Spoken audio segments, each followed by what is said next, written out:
ये कथा में बड़ी सुंदर प्रेरणा देती है कि किसी जाति में पैदा हुए व्यक्ति को, किसी यौन में पैदा हुए व्यक्ति को अपने से हीन नहीं समझ लेना चाहिए। यद्यपि वो ब्राह्मण रूप में थे, लोमश ऋषि ने अपनी जिज्ञासा अभिव्यक्ति की कि हम राम जी को पाना चाहते हैं। उन्होंने देखा कि कितनी लगन है, कितने पहाड़ों पर चढ़ता हुआ ये मेरे पास तक आया है, यज्ञोपवीत सुशोभित हो रहा है, चंदन भाल पर लगा हुआ है। लोमश ऋषि के मन में आया, कहाँ ये सगुन के चक्कर में पड़ा हुआ है और ये अधिकारी ब्राह्मण है, तत्व को जानने वाला है, और ऐसे लोग कम मिलते हैं, इसलिए इसको तत्व चिंतन में अध्यात्म में डुबा दिया जाए। लेकिन वो विशिष्टाद्वैत था,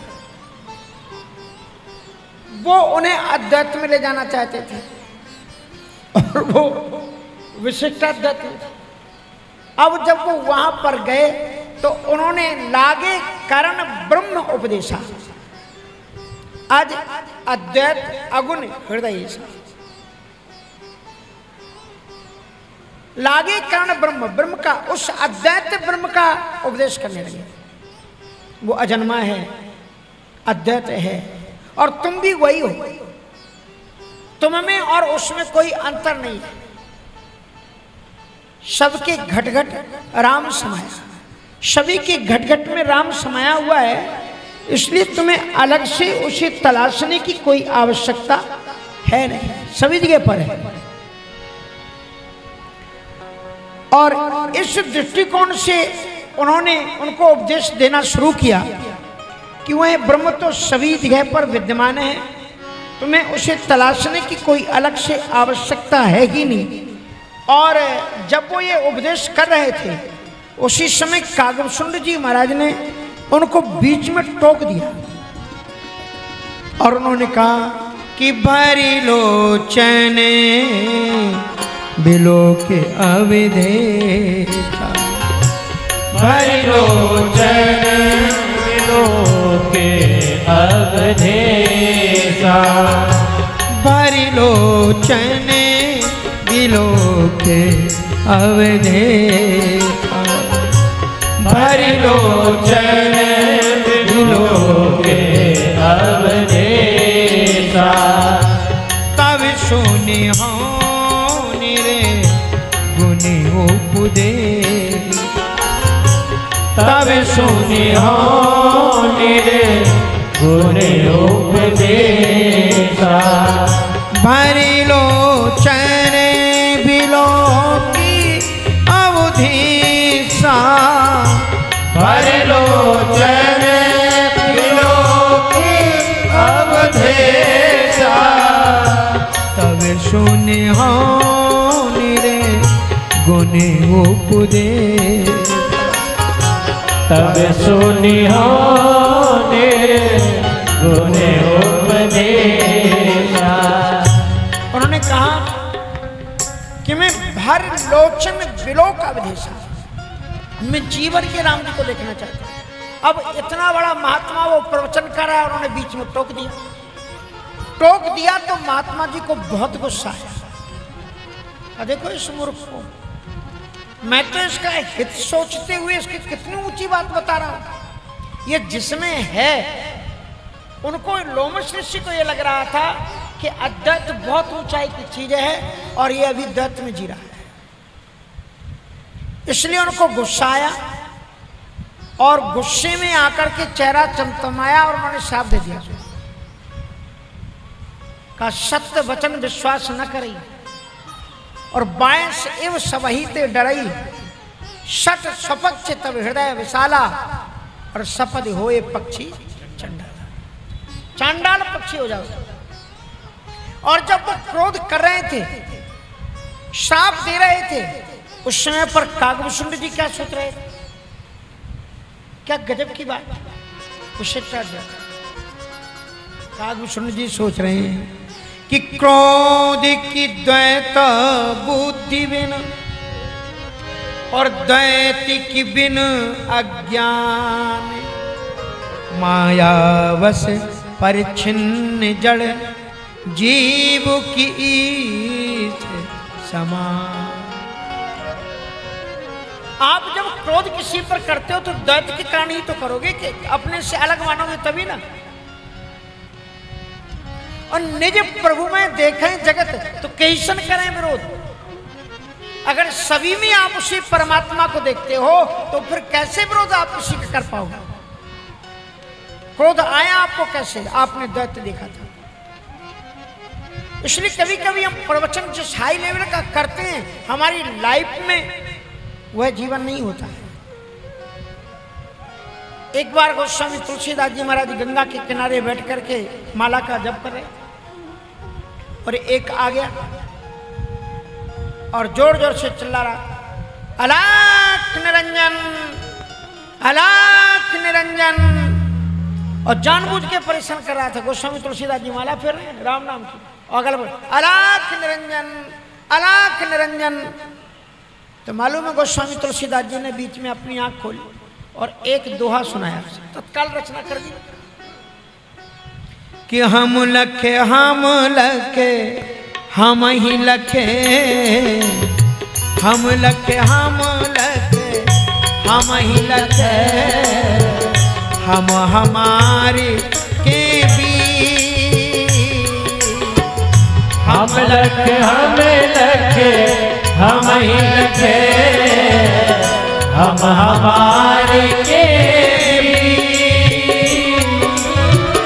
तुलसी अलख ही कालख है, तुलसी अलख ही कालख है, राम नाम जपुनी गुसाई, राम नाम जपनी,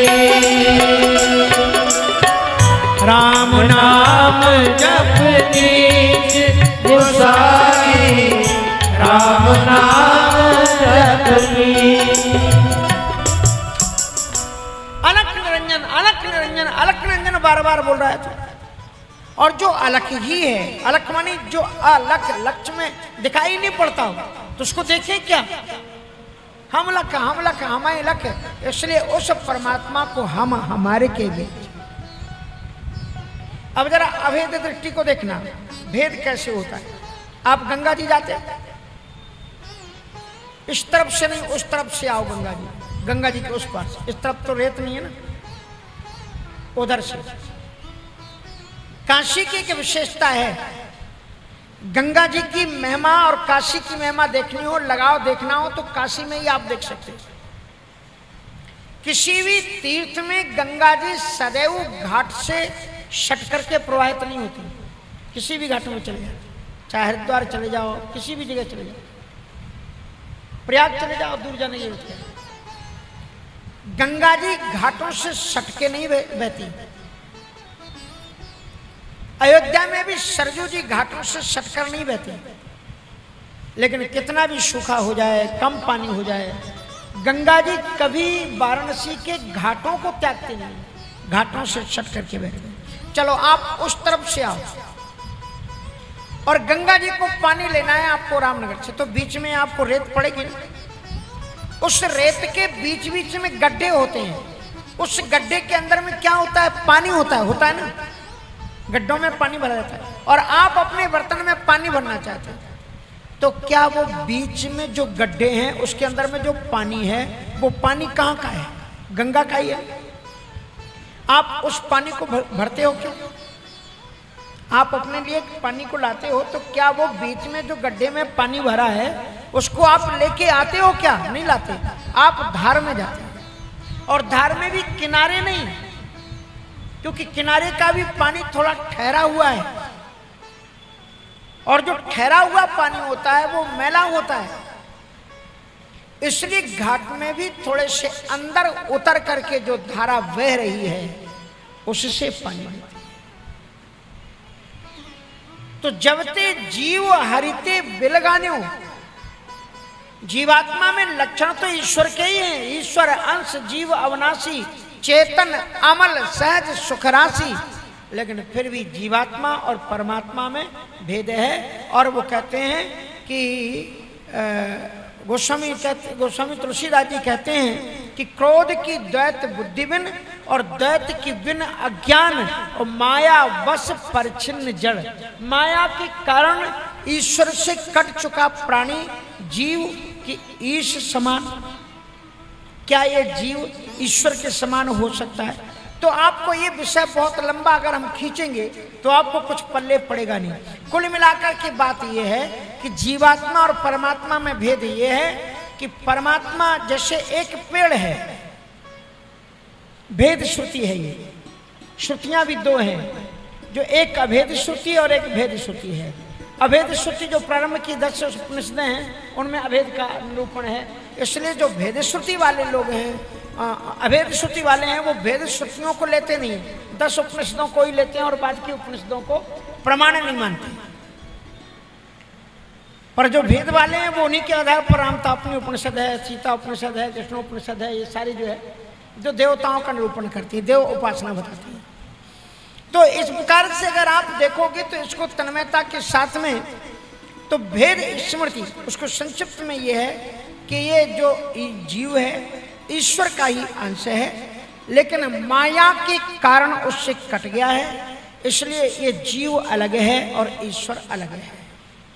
लेकिन जब ये जीव ईश्वर को प्राप्त कर लेगा तो तद विदित्वा तदैव भवति, उसका ही स्वरूप हो जाएगा, इसमें कोई संदेह नहीं है। पर जीव की इच्छा पर यह निर्भर करता है कि जीव चरमोत्कृष्ट साधना की स्थिति में पहुंच जाने के बाद में भी जिन्होंने भेद भक्ति का आनंद ले लिया है, भेद भक्ति इसमें देख लेना, जो रविदास जी का भजन गाया, कितने भेद हैं अलग अलग, कोई पिता के रूप में, कोई माँ के रूप में, जिस रूप में आप भगवान को, जिसने इसको आनंद ले लिया है वो अभेद भक्ति में जाना ही नहीं चाहता है। वो कहता नहीं हमारा तो बस है यही संबंध भगवान से बना रहे।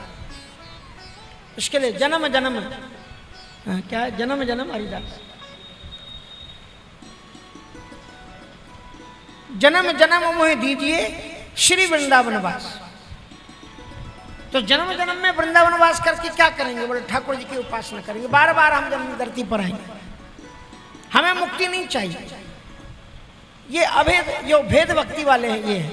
तो ये जो माया के कारण परिच्छिन्न हुआ प्राणी, अब जीव और जगत, तो जगत जो है कहते हैं कि ये जो जगत है, शंकराचार्य जी महाराज का जो अद्वैत मत है, वो अद्वैत मत ये कहता है जो जगत है, ये जगत किसी चैतन्य सत्ता से ही उद्भूत हुआ है, प्रकाशमयी सत्ता से ही उद्भूत हुआ है। ये अपने आप नहीं बना है, ईश्वर से प्रकट हुआ है। इसलिए कहते हैं कि ईश्वर सत्यम जगन मिथ्या, ये जगत है ही नहीं, ये सब ईश्वर का ही कृपा है, ईश्वर के द्वारा उद्भूत है। बोले है तो ये ईश्वर के ही द्वारा, अब ये भेद दृष्टि है, लेकिन ये मिथ्या नहीं है। मिथ्या क्या नहीं है? बोले रज्जौ यथा अहिर्भ्रम। गोस्वामी तुलसीदास जी ने भी इस वेदांत का प्रचलित ये दृष्टांत है, जब भी हम भेद का अभेद का दृष्टि देते हैं, माया का जब भेद बताते हैं, तो यही कहते हैं कि जैसे रस्सी में सर्प की अनुभूति, समझ में आ रहा है? सुबह जब आप उठते हो, अंधेरा है, रस्सी पड़ी हुई है और आपको लगता है कि सर्प है और आप डर जाते हैं। हम यहीं सतवा बाबा आश्रम में रहते थे और जब सन 86, 87, 88 के लगभग, तो वहाँ पर क्या होता था कि हमको जिस आश्रम में रहते हैं वहाँ सेवा तो करनी चाहिए, तो हमको उन्होंने प्रबंधक बना दिया विद्यार्थियों के ऊपर। तो हम देखते थे अब कोई गेस्ट और अतिथि आए तो उनकी भी देख रेख मेरे हाथ में थी। अब गुजरात से ज़्यादा लोग आते थे, तो गुजरात से लोग आए और महाराज जी ने मुझे बुला करके, शास्त्री जी कहते थे, कहा महाराज शास्त्री जी थोड़ा सा देख लीजिएगा, ये हमारे खास भक्त हैं। खास भक्त होते तो थोड़ी सी उनकी टेक केयर करनी पड़ती। जैसे हमने वृंदावन से फ़ोन किया कि हमारे खास से अमेरिका से आ रहे हैं, तो थोड़ा सा ध्यान रख लेना क्रांति जी का। तो अब इस प्रकार से करके तो उन्होंने मुझसे कहा महाराज जी ने कि इनका थोड़ा ध्यान रखना। हमने कहा ठीक है। हम उनको गए और एक जो अटैच रूम था उस रूम में उनको हम व्यवस्था दे करके और सब उनको रात्रि का डिनर विनर करा के और सब करके चले आए। हम कमरे में चले गए। सुबह सुबह मुझे याद आया कि जब इनका आज की योजना क्या है पूरे दिन भर की, जरा पता लगा लूँ। तो मैं उनके कमरे में पहुंचा तो वो पोछा लगा रहे थे, कमरे के अंदर। तो जब पोछा लगा रहे थे तो मैंने कहा कि सर ये आपको भाई साहब क्या करने की जरूरत है, यहाँ तो कर्मचारी हैं, थोड़ी देर बाद में वो आएंगे कर्मचारी सफर। तो वो हंसने लगे। हमने कहा नहीं बात क्या है। अब वो बहुत ज़्यादा हंसने लगे, हमको लगा कुछ मामला है। बार बार मैंने पूछा कि बोले क्या है। बोले स्वामी जी आप बताना भूल गए और हम आपसे पूछना भूल गए कि हमें बाथरूम कहाँ जाना है, लेटरिन बाथरूम। अब बोले बस सुबह 4 बजे के टाइम पर मुझे बड़ी जोर से जब बाथरूम लगी तो मैं क्या करूं। तो बोले नीचे वाला जो बाथरूम देखा था तो हम वहां जा रहे थे और रास्ते में हमको सांप मिला, और सांप मिला तो फिर हम लौट करके आए। अब हम कहाँ जाएं। तो बोले फिर हमें अपने कमरे को ही पवित्र करना पड़ा। कमरे में अंदर और लोग तो सो रहे थे, किसी को पता नहीं। अब लोग जगे उसके पहले पहले मैंने कहा पोछा लगा दूं, बाद में कपड़ा धो लूं। और सच बात ये हमने कहा देखे कहाँ है सर्प, यहाँ तो सर्प पहली बार घटना सुन रहे। तो देखा वो जो आप रस्सी जिससे कुआं से पानी खींचते हो ना, तो वो बार बार बांधने और घिसने के कारण वो टूट जाता है और आगे की गांठ लगी रहती है उसमें। तो गांठ जो लगी रहती है वो लगता है फन है और पीछे रस्सी का हिस्सा तो वो लगता है कि सर्प है। और सचमुच में एक रस्सी ऐसी टेढ़ी मेढ़ी करके वहां पर पड़ी हुई थी। और बाथरूम का दरवाजा तो अंदर ही था। मैंने उनको बताया, ये बोले मैंने समझाई अलमारी है। तो आइए इस विषय से हमारा संबंध इतना है कि उन्होंने कितना कष्ट उठाया भ्रम के कारण, इसी को माया कहते हैं। पर उन्होंने रज्जो यथा हे ब्रह्मा, भ्रम के रूप में जिस सर्प की उन्होंने कल्पना की वो सर्प होता है कि नहीं होता ये बताइए जिन्होंने माया में। तो जो संसार है ये ईश्वर की सत्ता के द्वारा ही उद्भूत है, ईश्वर ने ही बनाया है, इसलिए ईश्वर इसमें भी विद्यमान है। तो ईश्वर के द्वारा तो बना है पर इसकी पृथक सत्ता है, ईश्वर ने ही की। ये विशिष्ट अद्वैत है, परमात्मा का होते हुए भी परमात्मा से आपको अलग नहीं करता। इसलिए ध्रुव और प्रहलाद ने इसी संसार का आश्रय ग्रहण करते हुए ही एक श्रीमद् भागवत में बहुत अच्छा प्रसंग आता है, कल मैंने आपको लिया था, और उसी के थोड़े से और ऊपर का एक विषय है कि प्रियव्रत जी महाराज उत्तानपाद के बड़े भाई हैं। वो राजा बनना नहीं चाहते थे, फिर वो राजा बनाए गए। तो राजा बनाए गए तो परीक्षित ने उनसे प्रश्न पूछा कि प्रियव्रत जी तो परमहंस वृत्ति के थे, फिर वो घर गृहस्थी के जंजाल में क्यों पड़े, क्यों उन्होंने शादी कराई, क्यों वो राजा बने, उन्हें तो सब होना नहीं चाहिए। तो श्रीमद् भागवत में एक बहुत सुंदर उदाहरण दिया है। कहते हैं अगर साधना के द्वारा तुम अपने जीव को चैतन्य कर लो तो तुम्हें गृहस्थी ही साधना का साधन बन जाएगी, उपासना का साधन बन जाएगी गृहस्थी तुम्हें। जिन जिन चीजों को तुम व्यर्थ मानते हो, माया का मानते हो, वे ही तुम्हें ईश्वर तक पहुंचाने के साधन बन जाएंगे। विभीषण जब राम जी के पास में आए तो राम जी ने क्या कहा मोह हटा दो, काम क्रोध मद लो। तो राम जी ने कहा कुछ हटाने की जरूरत नहीं, बस इसकी दिशा बदल दो। जो तुम्हारे जीवन में मोह है, अज्ञान है, इस जो मोह है, ममता है, जो माया है, इस माया को तुमने जोड़ किससे रखा है? परिवार से। तो बोले उसको